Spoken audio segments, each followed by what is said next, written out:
আমি আগেই বলে নিচ্ছি, যাদের হাড় দুর্বল তারা আমার এই ভিডিওটি দেখবে না। তারপর যদি হাসতে হাসতে লুঙ্গি খুলে যায় তাহলে কিন্তু আমি দায়ী না।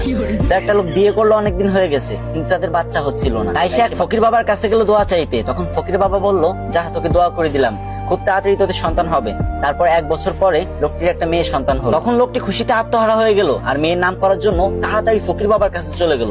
আর ফকির বাবা তখন ধ্যানমগ্ন ছিল, আর তখন তার ধ্যান ভেঙে গেল আর সে রেগে মেগে বলল, ধুর বাল। তখন লোকটি ভাবলো, ফকির বাবা মনে হয় আমার মেয়ের নাম বাল রাখতে বলছে। সেই অনুপাতে মেয়েটির নাম বাল রেখে দিল। তারপর আরো 2 বছর পরে লোকটির একটা ছেলে সন্তান হলো। তারপর লোকটা খুশিতে ফকির বাবার কাছে চলে গেল ছেলেটির নামকরণ করতে। কিন্তু এবারও ফকির বাবার ধ্যান ভাঙার কারণে ফকির বাবা বিরক্ত হয়ে বলে উঠলো, ধুর চ্যাট। তখন লোকটি ভাবলো, ফকির বাবা মনে হয় আমার ছেলের নাম চ্যাট রাখতে বলছে, তাই সেই অনুপাতে ছেলের নাম চ্যাট রেখে দিল। তারপর আবার কিছুদিন পরে লোকটির একটি ছাগলের বাচ্চা হলো, আর সেই লোকটি ছাগলের বাচ্চা নামকরণ করার জন্য ফকির বাবার কাছে চলে গেল।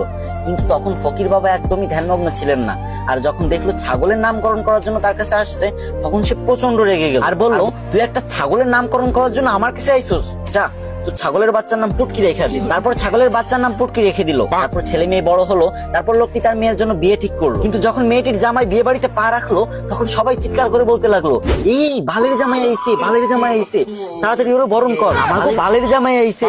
এই শুনে তো জামাই রেগে মেগে বিয়ে করবে না বলে বাড়ির দিকে রওনা হলো। তখন শ্বশুর সামনে এসে বলল, বাবা তুমি রাগ করো না গো, তুমি তো আমার চ্যাটের মতোই। এটা শুনে তো জামাই আরো রেগে গেল আর বিয়ে করবে না বলে আবারও বাড়ির দিকে রওনা হলো। ঠিক তখন শ্বশুর মশাই এসে জামাইয়ের হাত ধরে বলল, বাবা ও বাবা, তুমি আমার পুটকির 1 টুকরা মাংস না খেয়ে কোথাও যেতে পারবা না বাবা। এই কথা শুনে জামাই বেহুশ। আর আমি জানি আপনি এখন হা হা করে হাসতেছেন আর এটা ভাবতেছেন যে আমি ভিডিও করার সময় হাসলাম না কেন। আরে ভাই, 2টা বড় বড় লাইটের সামনে ভিডিও করার যে গরম সহ্য করা যায় না ভাই, পুরো ঘেমে গেছি। এত কষ্ট করে আপনাদের জন্য ফানি ভিডিও বানাই আর আপনারা শেয়ার করেন। যদি মন চায় তাহলে এই ছোট ভাইয়ের ভিডিওটা একটা শেয়ার করে কমেন্ট বক্সে বলে যান, আমিও দেখবো আমাদের কে কে ভালোবাসে।